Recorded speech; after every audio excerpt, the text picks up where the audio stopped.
Un autre facteur d'insécurité, ce sont les garages pirates et autres activités le long des artères. Les garagistes et mécaniciens non en règle avec la loi ont, eux, jusqu'au 20 octobre pour dégager leurs véhicules, engins et épaves abandonnés sur les grandes artères de la capitale, prévient l'exécutif provincial. Dépasser ce délai, la police nationale congolaise passera à l'évacuation forcée assortie d'amendes. Ces garages des fortunes pilulent de plus en plus la ville-province de Kinshasa.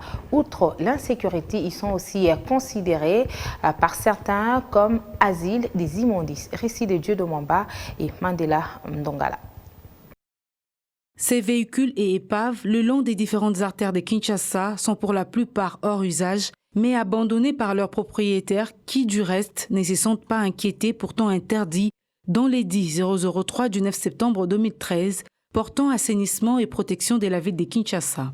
7 ans après, il y a eu prolifération de ces garages pirates associés souvent aux immondices.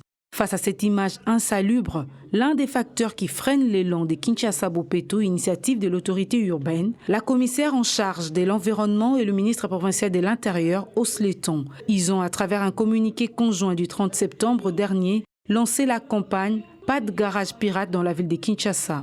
Une mesure qui prendra effet à partir du 20 octobre prochain.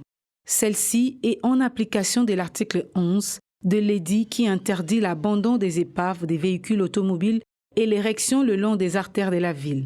Des garages de fortune, des kiosques, terrasses, restaurants, fabriques ou dépôts des matériaux de construction, notamment du sable, des briques et autres produits dérivés.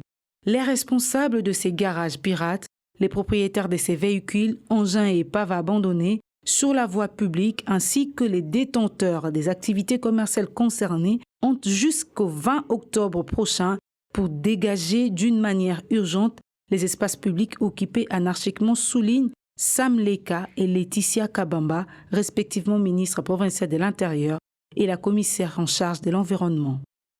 Dépassé ce délai, l'exécutif provincial promet de passer à l'évacuation forcée. Les engins seront destinés à la casse et les propriétaires frappés d'amendes conformément à la réglementation en vigueur, précise-t-il.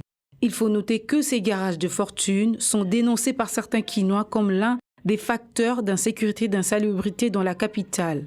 Quelquefois, des défis prioritaires du programme quinquennal Kinshasa-Bopeto.